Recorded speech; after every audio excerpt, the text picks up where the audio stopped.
Clap, clap, clap. Story time. You know, oh my gosh. Okay, take two.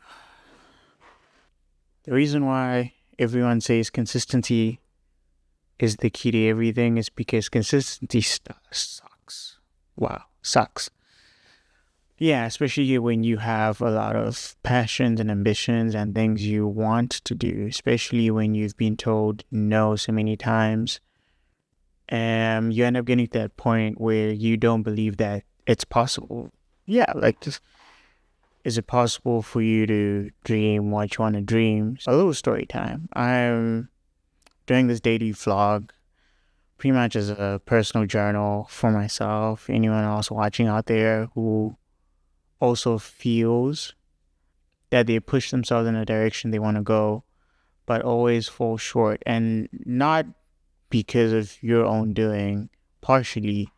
I mean, you're the only one in control, so you feel like it's your own doing, but also because of external factors. Everyone wants you to have an ego. Like, the bigger the life, the bigger the character, the more controversial, the further you can go. And what if you can't do that? What if you don't want to be controversial? You don't have an ego?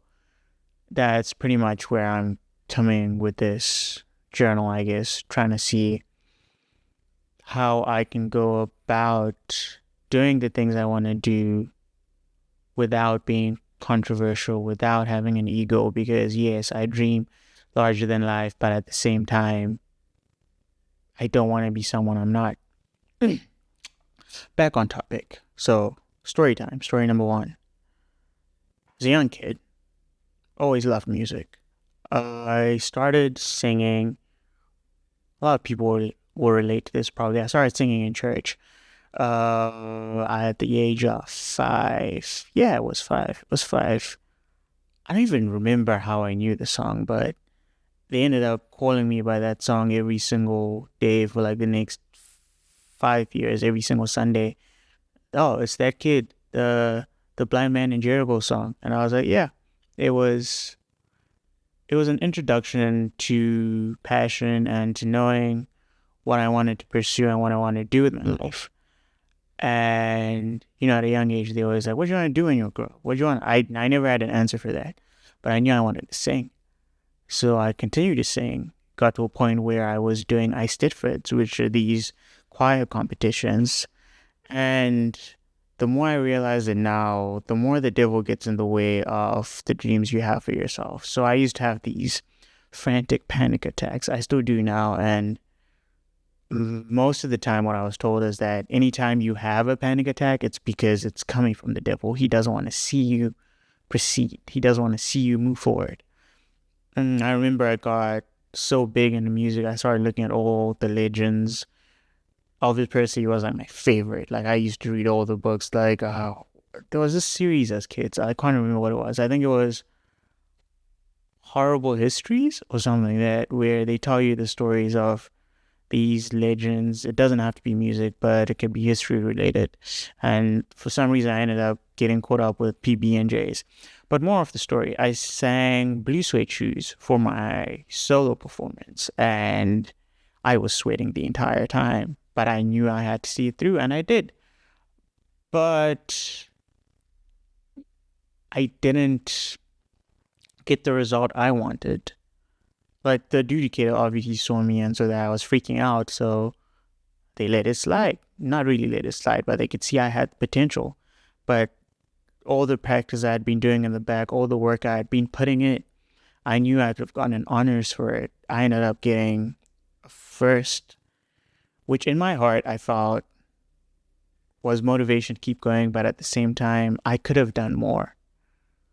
But instead of growing from that opportunity, I sunk in even more. I asked my dad to give me a keyboard. I started playing, started getting better at it. I went to this competition we had back then. I don't know if they still do it in Zim, but Starbright. I auditioned for it. I got into the first round. And again, I had this great song. I did Adele's, what was it? Never mind, I'll find Someone like you. Every single day I was practicing. My piano teacher came through. We were going through the keys, It was hard, like the ambidextrous, trying to play all the keys with both hands was always a difficult thing. But I knew that this was something I wanted to do. And this was, so context, when I did the Elvis performance, I was in grade 3, so I was probably 9 years old.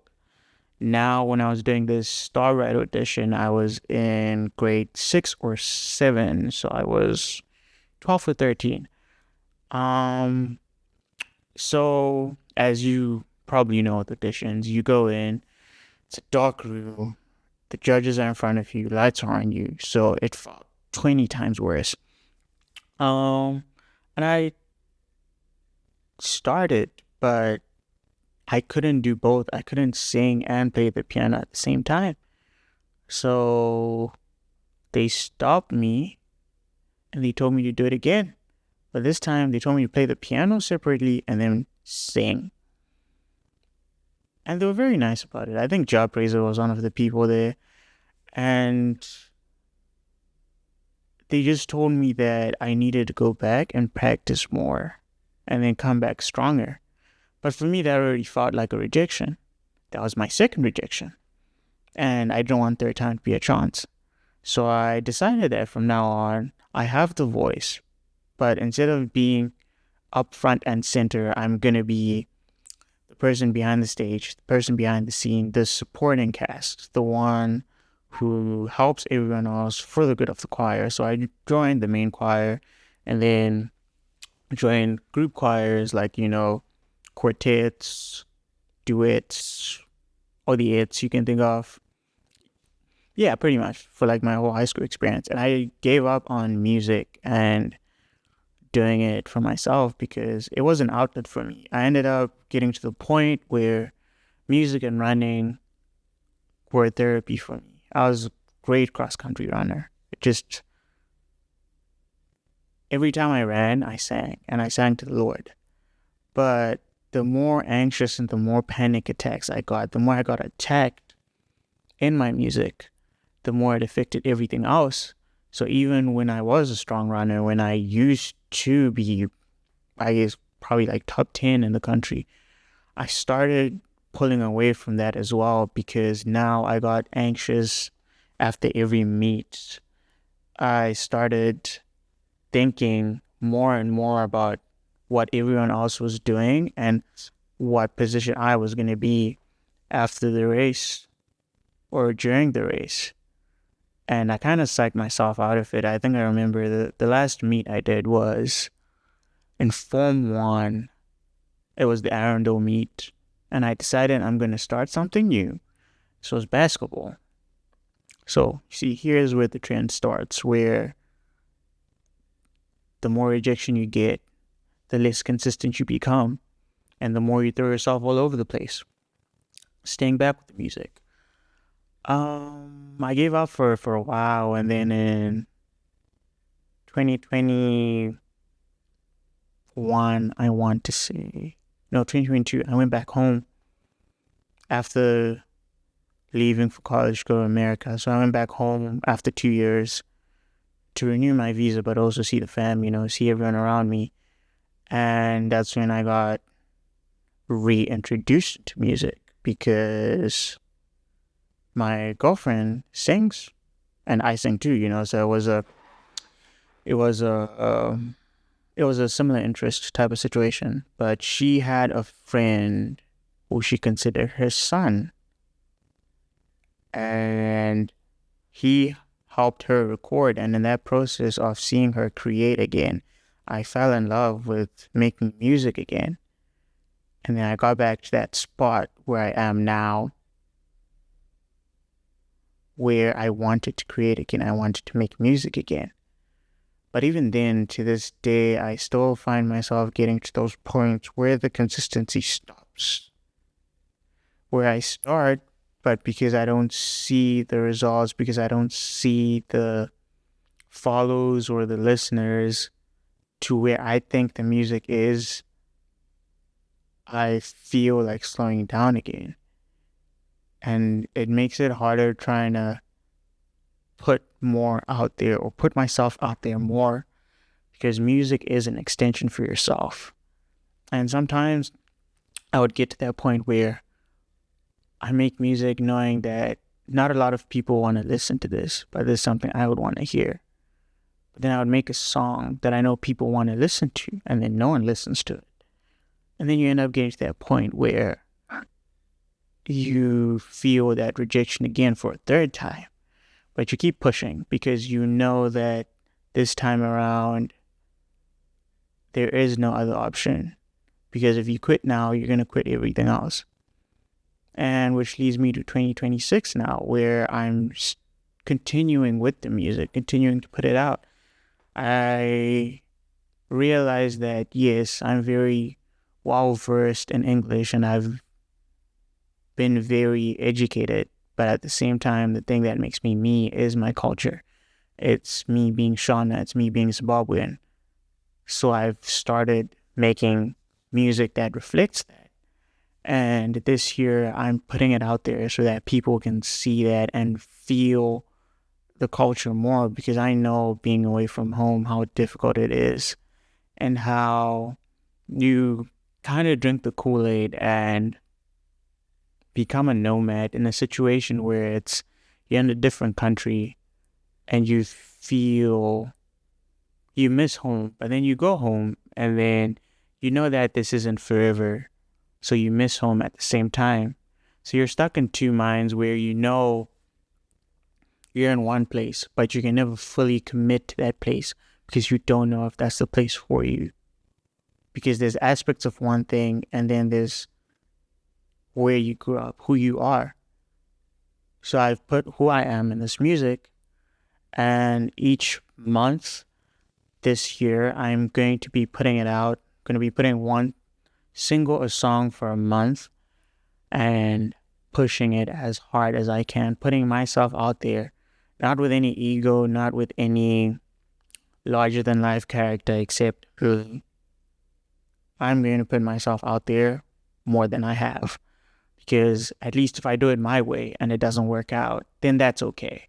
But if I do it someone else's way, because everyone has a guide, everyone has a how to be, how to do, and if I do it that way, and if it doesn't work, I'm not going to have the same belief in myself, because I want to be known for what I can bring to the table, what I can give. At the end of the day, I just want people, especially people back home, to know and have other outlets, because music is an expression, music is communication. So in this vlog type of situation, I'm going to be talking a lot about my experiences, but also relating it to my music and sharing my music. The first song we're gonna dive into is Unonzani. Unonzani. Where do I begin? Where do I begin? In English, it's pretty much asking, like, what's your name? Who are you? Trying to get to know you. And as the hopeless romantic I am, watched too much Disney growing up, dog, like way too much Disney. But I'm not complaining, because it made me who I am, and it made me very in tune with my emotions. It made me tune with my writing. Just stay with me. In tune with my writing. Yeah, like Dancing in the Rain, all of that. Usher, Justin Bieber. So Unonzani, back on track, Unonzani. This song is pretty much just asking a girl, in my experience, everything I do, I make scenarios up. So this situation is me walking up to my girlfriend before I knew her and asking, what's your name? Unonzani. Ndiratidze rudo racho. Because when you are like flirting and you're trying to communicate, trying to put the pressure on, not to say like, if you ask her, I've never been one to put pressure on anything. Like really, she was the one where she had to tell me to be like, hey dog, what are we doing here? So Not a smooth talker, but in my writing of, again, writing different scenarios. So it's pretty much asking who you are. Just be open. Same way I'm being open right now. Show me your heart. Show me your feelings. Take it easy on me. Take it easy on me. Because at the same time, I'm a soft guy, you know. And I feel like guys in general are soft guys until, well, either you meet them after the softness has been ruined by someone or they just aren't ready to be open yet. Two different scenarios, again. But what I did with this song is I combined my writing with one of the most epic war cries that we had back home in high school. Shuelelelele. So I started with the song with the melody Shuelelelele, Shuelelelele, and then from there I kind of went and layered it up. So I'm going to take a quick pause on the video so I can pull it up and show you what the timeline looks like.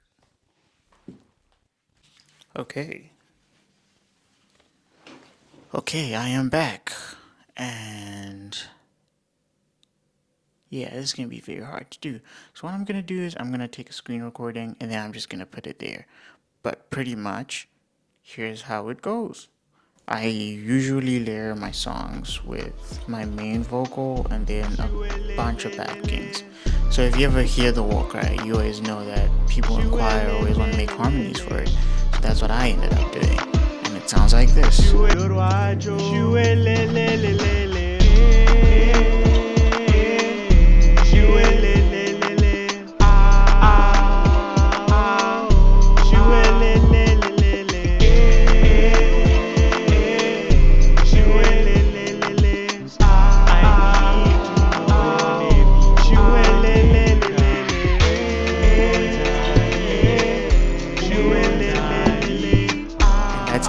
It's mixed. So those are my bare vocals. So be kind when you hear that. Anyways, but that's today's or this week's episode. Or heart to heart, pretty much.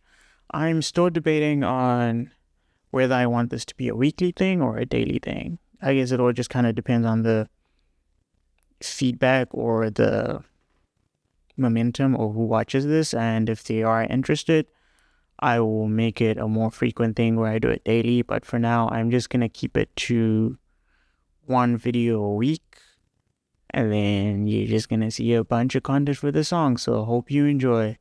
Thank you for watching.